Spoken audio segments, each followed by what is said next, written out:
আমি দিয়ে দিয়েছি, গভীর রাত দিয়ে দিয়েছি, গভীর রাত দিয়ে দিয়েছি।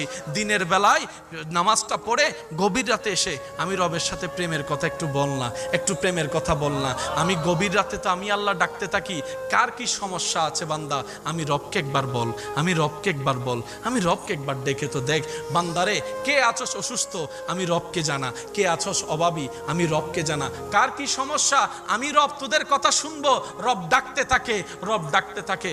আপনি আমি ঘুমাইতেই থাকি, ঘুমাইতেই থাকি, ঘুমাইতেই থাকি, রব ডাকতে থাকে, অভাবী কে আছো আমার কাছে আসো।